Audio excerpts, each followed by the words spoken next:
Operation tiger अंतर्गत शिवसेना ठाकरे गटाच्या 6 खासदारांनी वेगळा गट स्थापन केलाय. हा गट एकनाथ शिंदे यांच्या शिवसेनेत विलीन होणार आहे. यावर भास्कर जाधव यांनी प्रतिक्रिया दिली आहे. असं आहे की गेली दीड पाऊण 2 वर्ष सातत्यानं उद्धव बाळासाहेब ठाकरे यांचा पक्ष फुटणार.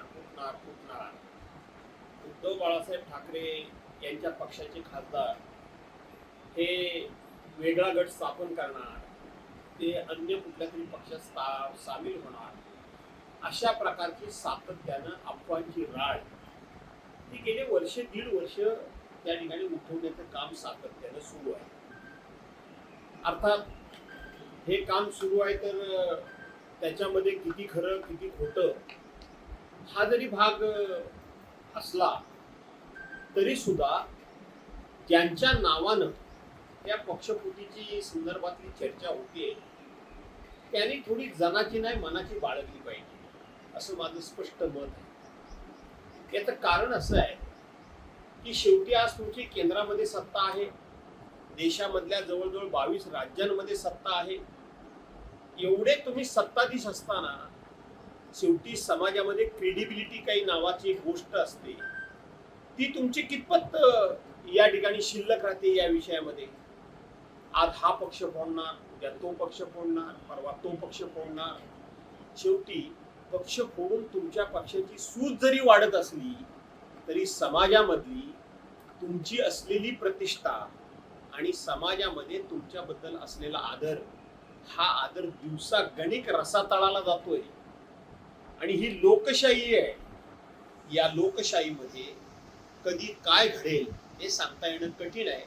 आणि म्हणून ज्यांच्याबद्दल हा संशय निर्माण केला जातोय, म्हणजे ज्या पक्षांबद्दल, त्यांनी थोडी जनाची नाही मनाची बाळगावी, असे माझं स्पष्ट मत. 15 वर्ष ज्यांना सत्तेची अनेक पदं दिली ते 15 दिवस सुद्धा ममता बॅनर्जींच्या पाठीमागे टिकून राहू शकले नाही.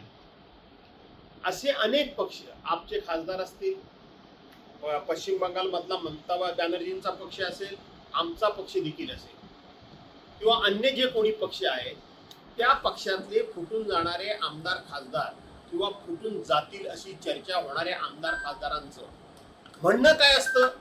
आम्ही विकास कामाकरता जातोय, आम्ही आमच्या भागातल्या विकास कामं रखडवली जातात, आमची विकास कामं केली जात नाही म्हणून आम्ही जातो, आमच्या नाना तऱ्हेच्या चौकशीनं आमचा ससा मिरा सुटत नाही, या नाना तऱ्हेच्या चौकशांमुळं आम्ही हैराण झालेलो आहोत, आम्हाला कौटुंबिक सुख शिल्लक राहिलं नाही म्हणून आम्ही जातो आहोत.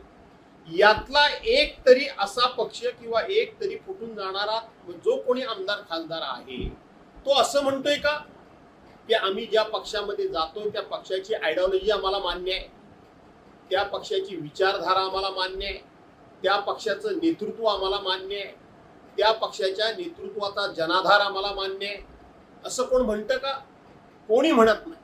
विकास कामांकरता जातोय किंवा ज्या काही चौकशी एजन्सीच्या मार्फत आम्हाला छळलं जातंय त्या छळापासून सुटका करण्याकरता म्हणून आम्ही जातोय.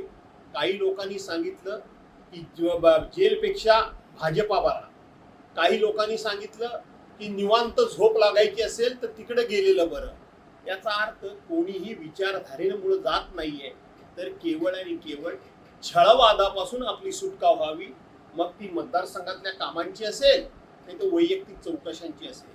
या छळवादाला कंटाळून लोक जात आहेत, याचा विचार कोण नाही तर या देशातल्या जनतेनं करावा असं मी आव्हान करतो. संदर्भातलं मी बोलतोय, पक्ष फुटतायत, ते का फुटतायत ते मी तुम्हाला सांगितलं.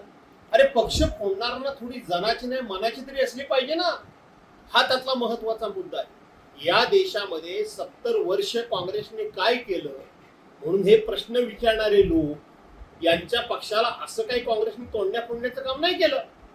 काँग्रेसमध्ये पक्षांतरं झाली नाही का? तर झाली, पण ती पक्षांतरं होत असताना छोटे मोठे पक्ष संपवूनच टाकायचे आहेत आम्हाला, आणि फक्त आम्हालाच फक्त या देशामध्ये राहायचं आहे, अशा एका दुष्ट